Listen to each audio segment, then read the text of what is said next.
I had to switch out my mouse. Oh my God. Okay. I think we're good on the sounds now. Maybe. I don't know. That was probably loud. But I had to switch out my mouse to my not quiet one so that way I can have my push to talk for Ready Daddy and such to be easier. So Yeah. I'm apologizing Understood. in, I'm apologizing in advance for any clicks that y'all will probably hear, but Nah, you good. yeah. Yep. Okay. Um, Before we begin, I just want to check one thing. Can you yeah. hear me right now? Yes. Yes. I'm pretty sure you muted. Pretty sure. Excellent. Okay, that's working. Okay, Good deal. gotcha. Yes, yes. Fun thing. We are very, very, very close to 500 downloads. Let's go. We're Nice, nice, nice. at 9/18/24 at 6:39 Central Standard Time. We are at 446, and that's very Ooh, exciting. Yeah, we had 8 downloads today, 42 in the last 7 days. That's like our new record. that's wild. I know. Downloads are really the only way that we can, aside from like Apple or podcast reviews, the podcasting app, and Spotify ratings, downloads are the only way that we can actually track and see if people are enjoying what we're putting out. So downloads make a huge difference. But Yeah. And likes on YouTube too. likes on YouTube as well. In the YouTube videos, I make sure I add all the photos in and we post them on our Instagram and our Facebook page as well. Little, yeah, little plugs before we actually get into it today. But I think that's all the business we have. So, woohoo for almost 500 downloads. Woohoo for 42 downloads in the last 7 days. Woohoo to like, what episode are we on now? 20, 4? yeah, 24 episodes? Crazy. Go us. Crazy. High five. For real? I don't know if that really sounded like a high five, but that's what it was. It did. It did. I did actually smack my screen when you said high five. Hell yeah. Go team. All right. I guess it's intro time. Hi, everyone, and thank you for joining us on today's episode of Can You Repeat That Podcast? We're your hosts. My name is Leslie. My name's Chantelle. And I am Atlas.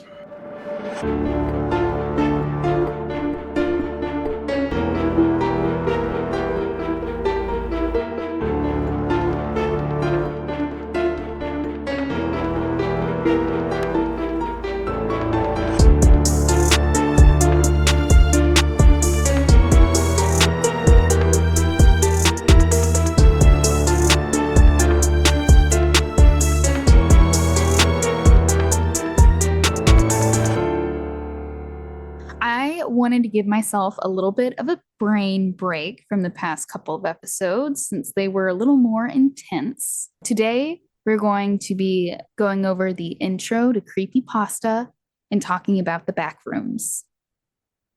I'm assuming y'all know what both of these things are, Creepypasta in general and the Backrooms, Why are we doing this? because it's fun and interesting. I actually have no idea what you're talking about. You don't know what Creepypasta is? No. Oh, loud. Okay. Perfect, perfect, perfect, perfect, because there's some very interesting stories. Okay. Awesome. So we'll start with the intro to Creepypasta, since, I mean, that makes the most sense. And also, the Backrooms are a creepypasta. So the word or term creepypasta, which is exactly, think creepy, weird pasta, like a noodle, was first seen on 4chan in 2007. And 4chan could probably be its own episode as well, but for the sake of today's episode, 4chan was a popular website or forum created October of 2004 where people could post photos and have discussions. The name creepypasta originated from the words copy pasta, which originated from the words copy paste when used to describe blocks of text that was copied and pasted around the internet, which I did not know that. I thought that was really interesting. These are short stories shared online that usually involve cryptids, urban legends, or spooky stories and things that tend to say, like, do this or this will happen. So, though the term creepypasta was coined in 2007, it's believed that creepypasta stories themselves have been around since the 1990s via chain emails. You know, the ones where it's like, forward this to 15 people, or you'll be visited by some entity at 3 a.m., or the forward this to all your friends, or someone you love will die within the next week. Those emails. Honestly, even before emails, chain letters were very much a thing when all we had was snail mail. I remember we'd get them sometimes in the mail when I was a kid. Huh. Yeah, chain mail and urban legends have been around for a very long time. Well, I figured urban legends, but I never really thought about that. I don't really miss, especially those emails. They drive me crazy. But They I were so annoying. Yeah, but I guess they kind of just transitioned to Facebook, Twitter, and TikTok formats. So, like, share this with all your friends, or like, what are the ones that go around now? If you care about me, you'll share this type stuff. Or like, I bet 10 people won't share this to their page. If you love Jesus, get 25 people to like this. Do Yeah. people still do that? Like, is that still a thing? Yeah, Yes. it's fortunately not as common as it used to be, but I still see it on an unfortunate regular basis. Yeah. Yeah. Oh. One like, one prayer, one share, five prayers. Oh, okay. Yeah, so that's still a thing. That was the creepypasta fandom wiki states that creepy chainmail, snail mail, and email was not creepypasta, but a precursor. So I guess it just depends on which article you're reading on whether that's considered a creepypasta or not. I've said the word creepypasta so many times already, it sounds wrong. Nowadays, when people hear creepypasta, they tend to think about the more popular creepypastas, which I think you will probably know at least one of these, Shanty. Popular creepypastas are Slender Man, Robert the Doll, Goat Mans from around the world. That's a creepy pasta? Yeah, and Jeff the Killer. So, I'm so okay. yeah. But that's where creepypasta got its start, were stories like that. Huh. Okay. Yeah. I was kind of, you said you didn't know creepypasta, and I was like, I'm pretty sure you do. You just don't know you do. Yeah, I've never heard of the term creepy pasta, but like I know Slender Man. Mm-hmm. Mm-hmm. And then Slender Man is one. There's another one I must know then. There's a ton. There's a ton. In 2008, creepypasta.com was created and is still up today, but if you go to that website, holy ads. Oh my gosh. Their website is very busy. The official website is still advertising that they accept stories, and they have guidelines on how to do so if anyone is interested in writing their own creepypasta. In 2010, Creepypasta Wiki and the Reddit thread r/no sleep were created. While the wiki page is more informational, the r/no sleep is meant to post your own stories to and isn't as regulated. So, have y'all ever been on r/no sleep? No Sleep is a good one. Yes. From time to time, yeah. So that's a good like creepypasta type example. Creepypasta's popularity peaked in 2010, but did have another peak search rate in 2020, but has cooled down again, which I feel like I remember creepypasta getting popular again in 2020, but it was the year of the Rona and was very busy. So I don't think I actually paid attention to it, but I feel like I remember that.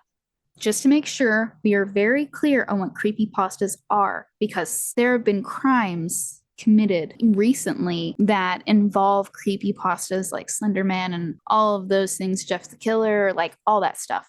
These are fictional stories meant to make you feel uneasy or scare you. They can be old or new, and some have a type of lesson to learn from them, but the majority of them are just meant to make you feel scared. Creepypasta came from the term copy paste regarding blocks of text that were just copy and pasted around the internet to different forums. It became popular in 2007, 2010, and picked up in 2020. There are Reddit threads like r/no sleep and creepypasta wiki pages with a bunch of information. Do we have any questions or input so far on what a creepypasta is? No, but the thread No Sleep, One of the posts on there, which I mean, if anyone is familiar with No Sleep, you probably know the story, is one of them that I want to tell one day, but it's just so long, it might have to be a two-parter. Is it? I'll bleep this out if it is, but is it Robert the doll? You suggested one of them, and I said no, it wasn't. Oh, okay, that was the one I suggested then. Okay, Yeah, there's yeah, a yeah. bunch of No, them. it's not that one. But yeah, those are creepy pastas. Okay, okay. Yes. Cool, cool, cool, cool. So now we're all on the same page. Let's talk about one creepy pasta in particular, the Backrooms. Before we get too far into the Backrooms, the easiest way to think of them. That's too far into the back rooms. Yeah, you got it. That's terrifying to me. Anyway. So, the easiest way to think of them is a bunch of stories within a story. Whenever we're discussing levels of the back room, it's easiest to think of it as like a building with multiple floors, like an apartment building, a high rise, and each floor would be a level and is separate from the last. So, I guess, what is that, a condo whenever you have the whole floor? I don't know. That's like a rich person thing, it sounds like, but Penthouse? yeah, penthouse type thing. So like each level is different, it's its own separate thing. So that's the easiest way in my brain to think about the back rooms. Okay. Different levels, each one is separate from the last. With that being said, the back rooms is a series of endless rooms, hallways, or scenes that you're trying to get out of, at least most of the time. And what do I mean by scenes? The majority of these levels are set in spaces like office buildings you can't seem to leave. There are also levels set in places like abandoned malls, schools, hospitals, empty or destroyed retail spaces, or parking lots. Your goal in the back rooms is to escape from them and get back to reality, or go to a higher or lower level to explore the dangers of the back rooms. It kind of reminds me of like role play, basically. I'll get all into it. But how did the back rooms start? On April 22nd, 2018, this image was posted on 4chan on a 4chan thread titled Cursed Images. A year-ish later, on May 12th, 2019, a different user on 4chan posted the same photo under a thread which stated to share images that just felt off. Images that kind of made you feel weird or uneasy. Is this okay? Oh my god! All I can think about is the game now. Well, congratulations. You know what the back rooms I is then. hate this. I don't Yep. like. No, No, buckle in, Shanty. We're doing this. I'm about to hit leave. Nar. Oh, no, you don't. If I have to, so do you. Fuck. Okay. So, for those listening through the podcast platforms, not on YouTube, I will post this on, like I said earlier, Instagram. I'll probably share this photo in particular on our Facebook. Anywho, on the same thread, someone replied to the message asking, "What is that?" Another anonymous user commented the following: "If you're not careful and clip out of reality in the wrong areas, you'll end up in the back rooms, where it's nothing but the stink of old moist carpet, the madness of mono yellow, the endless background noise of fluorescent lights at maximum hum buzz, and approximately 600 million square miles of randomly segmented empty rooms to be trapped in. God save you if you hear something wandering around nearby, because it sure as hell heard you." This is my worst nightmare. And with that, the Backrooms were born. But it didn't gain popularity until a year-ish later. Someone else took that image that I sent and that comment and posted it, like put it into the same image and then posted it online. It's really hard for me to think about the fact that the Backrooms lore didn't start until 2019-ish, because it seems like it's been around a lot longer than that. I was trying to think, why does it seem like this type of thing has been around for a long time? And I think it's because of the feeling that some of these images give us, or people in general tend to be an uneasy feeling we've already experienced with other things. So, for example, when y'all were in school, did you ever have to stay after hours for whatever reason, like for tutoring or like a, I don't know, program or something? Not for tutoring, no. Well, I mean, like in general. Detention? Okay, or detention. Unimportant, Shanty. Moving on. So, anyway, my point is, whenever you're walking through an empty hallway of a school building and it's quiet and half the lights are turned off, you kind of just get that weird, like, oh, this is usually a place that's full of people, but now it's silent and eerie. Or I mean, I don't know, hospitals, if you've ever visited somebody, it's nighttime, you're walking through the halls, the corridors, and it's just empty and silent, and it just gives you a funky feeling. Is that just me? Am I being a silly little goose? Oh no, No. places that are like, I've been in arenas like that are completely empty or just have nobody there, and it's absolutely disturbing. Schools, churches, like anything where normally there's a lot of people, if you're ever there when there's not, it's really creepy. Exactly. So there's a mall that I used to go to all the time when I was younger. I mean, like up until probably the last 5 or 10 years. But now it's basically empty. I'll send you all a photo of the inside of it. But this mall is massive, or at least I think it's massive. It's a pretty big mall, but there's maybe like 10 stores that are open in the whole building, maybe 15 max. And some smaller businesses like the food courts all shut down, except I think 1 or 2 places. It's just, Yeah. it's There was just a mall back where the town I used to live in, which was like that. Most everything had closed down, and it was just like walking around there between the all of 6 stores that were left was just, Mhm. ugh.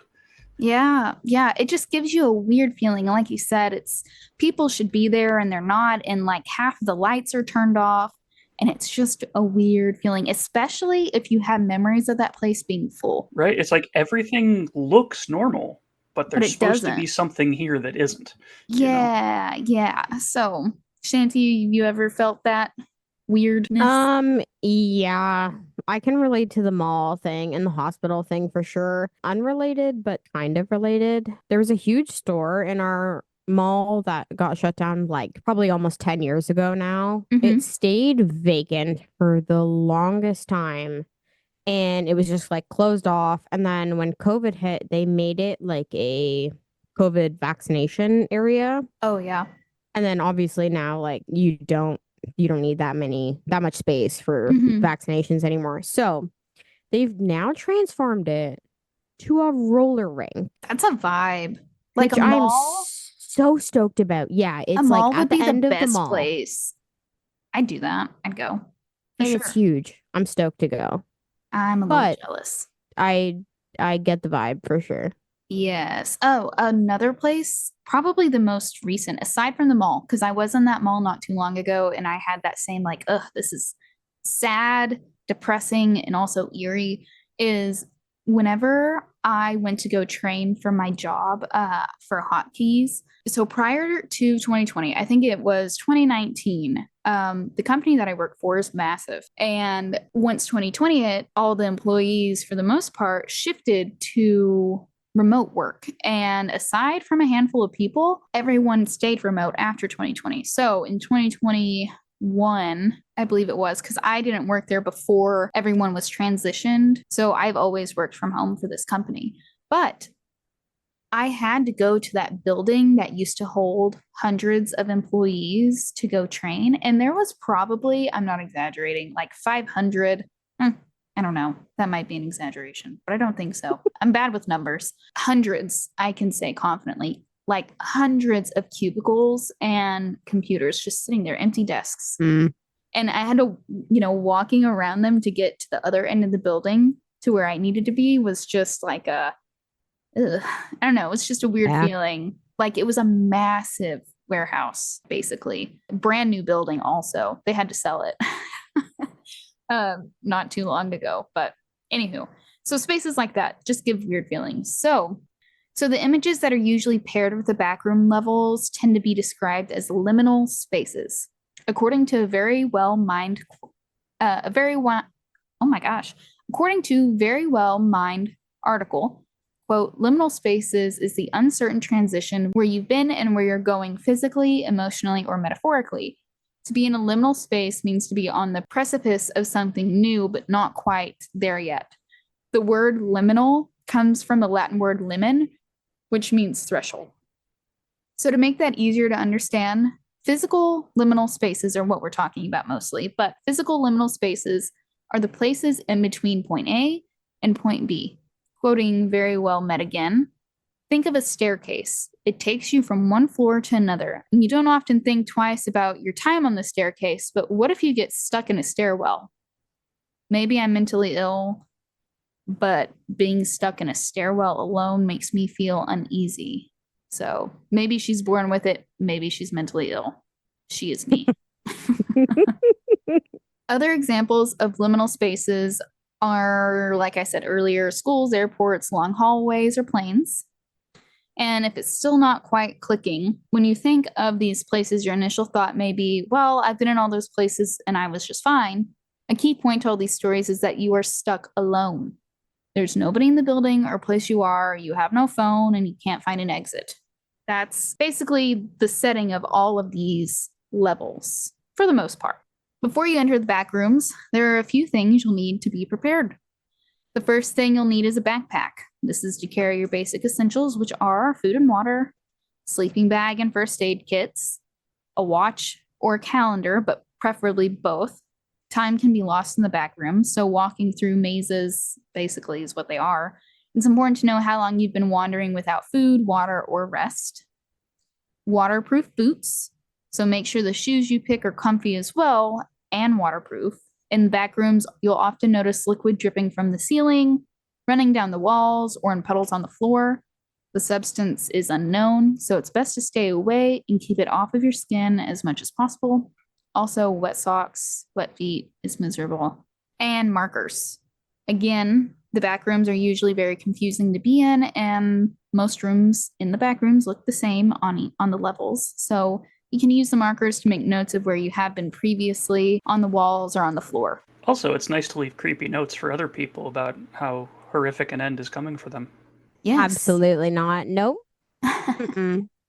So, how do you get to the back rooms? According to WikiHow, you can get to the back rooms intentionally or accidentally. To intentionally get to the back rooms, you would need to be very observant of the space you're in. Find a wall that's a bit off compared to the others. This could mean the color, texture, angle, curve, or thickness of the wall may not be the same as the others. Once you've located the off wall, you should stay near the wall, clear your mind, and think of your happy place. This could be your backyard, a reading nook, or a happy memory. WikiHow states, quote, unless you've discovered one of the rare open passages to the back rooms, you can't just enter and exit at your own will. You have to be in the right headspace for the back rooms to let you in. This is why most people fall in the back rooms on accident. The more you think about the back rooms, the more evasive they become. Once you think you've opened the door to the back rooms, lean against the wall and walk through. If you're unable to go through, you're either thinking too much about the back rooms or you haven't found the door. The action of walking through the wall to enter the back rooms is called no clipping. People who claim to get to the back rooms unintentionally happen to be in the right headspace at the right time, I guess. Now that you're in the back rooms, there are things that spawn. Here are a few things that you may run into and their benefits. The first thing, Shanty, you'll probably recognize a few of these things because we've played the Backrooms game. The first thing is almond water. Not only does almond water provide hydration, but it also has approximately 600 calories per serving, and drinking 3 per day is enough to sustain wanderers when food is scarce. Almond water may even be used as currency or a bartering tool with merchants and other wanderers in the back rooms. Level keys. These keys are often hidden within the level you have entered. Finding a key and knowing where to take it will unlock other levels of the back rooms for you to explore. Candy. This one's fun. Finding candy isn't just a sweet treat in the back rooms, but they each have their perks or buffs. For example, the candy called Silver Tongues allows the person who ate it to be slightly more persuasive than they normally would be. This may benefit the eater by talking a merchant into a deal for food they normally wouldn't make, or when deciding which route to take with their traveling companions. While some of these buffs are useful, there are others like candy called Flat Stanleys. This candy causes the user and all their items they were carrying to become two-dimensional and fall flat on the floor like a piece of paper. They will remain there until the candy's effects have worn off. The candy usually, what I read, stays active for a couple hours and wears off. Memory jars. Memory jars have 2 states, active and inactive. In their inactive state, they look like mason jars with tight lids and impossible to take off. Once the person who has the jar in their possession dies, their memories are transported into the jar, making it active, and the lid is able to be removed. So, what's the benefit? Memory jars are popular in trading, and some people earn serious amounts of useful resources by selling memory jars of famous individuals. So, it's knowledge. According to the Backrooms wiki page, there are many objects to be found, and their uses are all listed there. There's like probably it's at least 100. I just picked a few. While you could possibly find helpful or interesting objects in the Backrooms, there's also danger. As I stated earlier, think of the Backrooms as a very tall hotel or apartment building with hundreds and thousands of floors. For this part of my research, I'm going to be using backrooms-wiki.wiki.com.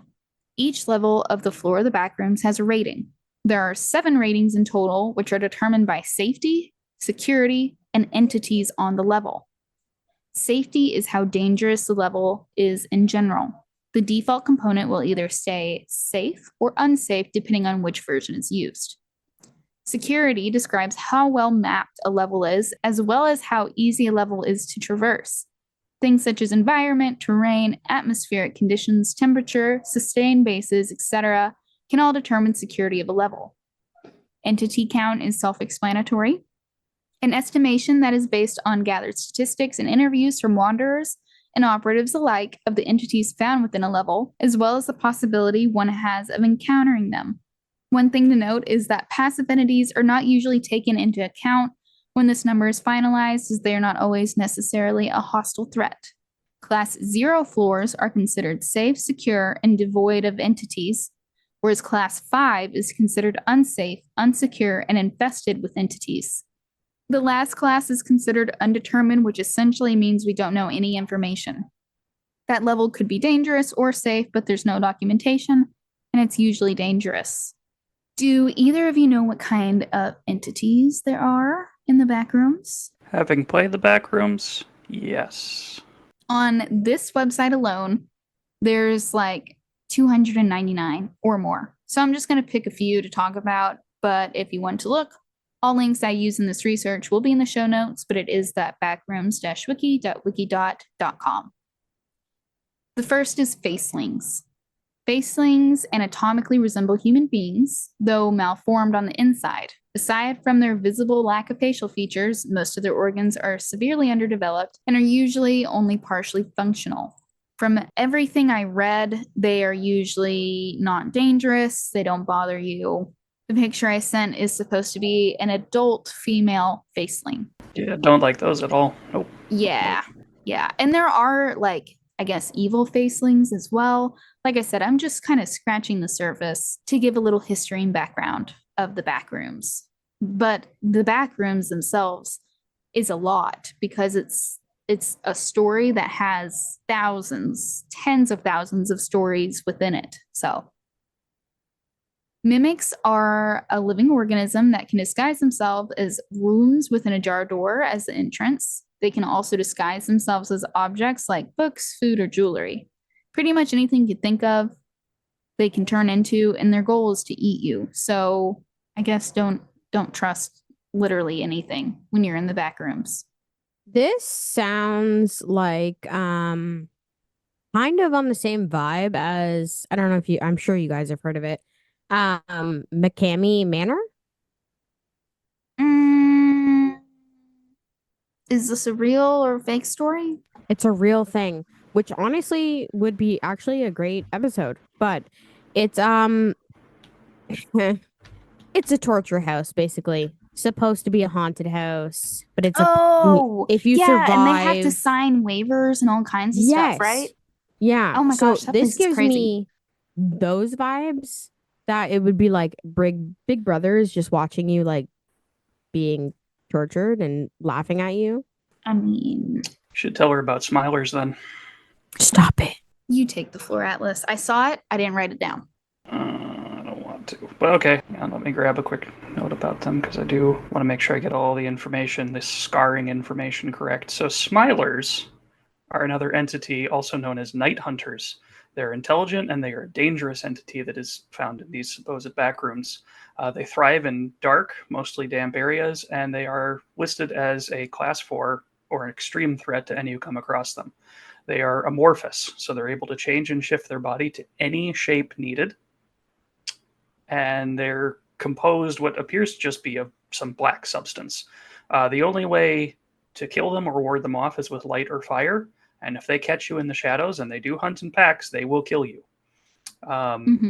Do you remember, Shanty, the episode, the level of the backrooms where we were in the parking garage and the lights would turn on?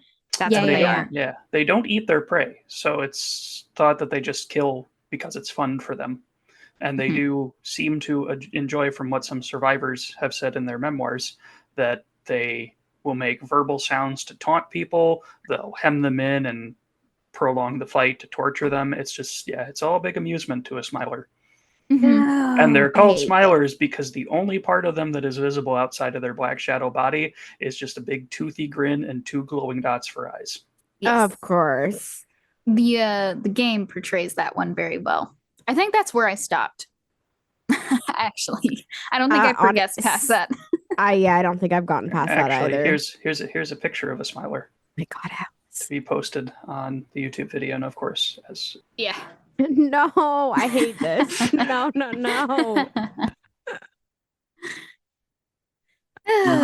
Yeah. The next that I have written down are death moths. oh, Are giant moths that inhabit the backrooms. While the male death moths are usually harmless and probably even tameable, which I didn't even know that was an option, the female moths are several times larger, can spit acid, and are entirely hostile.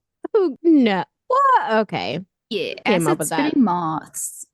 I don't know, but I mean, there's so many monsters. There's like humans, demi-humans. oh yeah, there's over 1,000 different entries for entities in the backrooms. Yeah, so there's a lot. That's why I'm not going to list all of them because there's so many. We could have an entire podcast just dedicated to the backrooms and the things they hold. What happens if you die in the backrooms? There are many theories about what happens if you're to die while in the backrooms. Some believe you start back at a 0 or at level 0, but according to one Redditor, you'd either respawn in at level 0 or go to level 354, where you'll be taken into a hospital on a stretcher. The place is seemingly the real world, but you notice you're going through an infinite corridor. Once you find out you're still in the back rooms, the corridor lights will turn red. You'll be able to get up from your stretcher. A siren plays, and the doctors turn out to be hounds, skin stealers, and facelings. Now you have to run for your life, as now you're in level, I don't know what this means, the exclamation point. I guess unknown. A corridor which stretches. Factorial. Oh, gotcha. The corridor and infinite, yeah, basically. So Gotcha. The corridor which stretches for 10 kilometers. Others think that when you die there, you become the backrooms food, I guess, contribute to their ecosystem. And one comment I read said when you die, you spawn back in as almond water, which kind of cracked me up. Though many theories, it seems like everyone's pretty much on the same page of if you die in the back rooms, you end up somewhere in the back rooms, not home. Because that seems, someone said, or many people said that would be too easy of a way to leave the back rooms. So you've had your fill at the back rooms and you want to go home now. What do? You do exactly what you did to get there, if you got there intentionally, that is. Find the wall in an area that seems off. Deep breaths, happy place, lean against the wall and fall into it.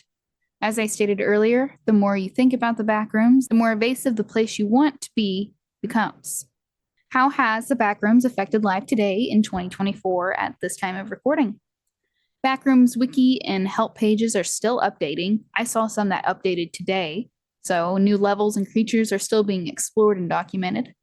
There are now video games based on the Backrooms lore, which we have played, and we have not gotten past like the second or third floor because it's scary. But it is a good game. I'm not saying it's not. I'm just a chicken. On February 6, 2023, A24 announced they're working on a film adaptation of the Backrooms, which I'm very excited Oh, about. hell no. A24 does such a good job. I like the majority of their movies, excluding Hereditary. That's A24, right? Hereditary and Midsummer. Those two, not my cup of tea. There's a YouTuber named David's Crypt who has been attempting to find out where the original photo that was taken since 2020. Some think it's AI generated, which is why it can't be tracked. Some think it came from Flickr, and others think that it's a real picture from the Backrooms. But yeah, that is my mini deep dive into the Backrooms and our intro to creepypasta. And just so we are very clear, crystal clear, the Backrooms are a meme that grew into a collaborative fiction project, one which anyone is free to contribute to or engage with in whatever way or ways they find most meaningful. This whole thing is fictional. It is purely a creative outlet and a roleplay type of thing. Please do not take anything I have said as truth. And if you truly, truly believe the Backrooms are real, I mean, as long as you're not hurting yourself or others, you do you, babe, you know? But it is fiction. Or is it? That's what they want you to think. I would like to become a candy dealer in the Backrooms. Honestly, Thanks. it's a vibe. Did you go to the entities section? Briefly. Mm-hmm. Things, objects. It's in objects, I believe. And I believe it's 1 through 99. Aha, I found it. Okay, so Silver Tongues makes the user slightly more persuasive. Biting bullets. Users temporarily lose any sense of touch, but does not have any effect on pain receptors. There's a candy named Guns. The user's hand temporarily turns into a working gun, but it will only fire chocolate bullets. And then there's the candy Almond Mints, which it makes the user's breath smell very clean, and that's it. I need the brain candy. Yeah, same. Makes you smart. Mhm. Well, thoughts, opinions, statements? I don't ever want to be in the Backrooms, but No. candy dealer does sound kind of rad. Yeah, if I got stuck in the back rooms, I feel like that's what I would do. I'm of the opinion that the Backrooms don't actually exist as they're said to, and it's just one giant SCP. Yes, that is actually where my feelings lie. But it's a little fun. I feel like it would be an awesome like D&D type thing, like a really cool role play. In the backgrounds, back rooms are like your, I guess, dungeon. I don't know. It sounds like I've done creepy horror dungeons for my players before. I don't think I'd actually playing a video game and seeing it.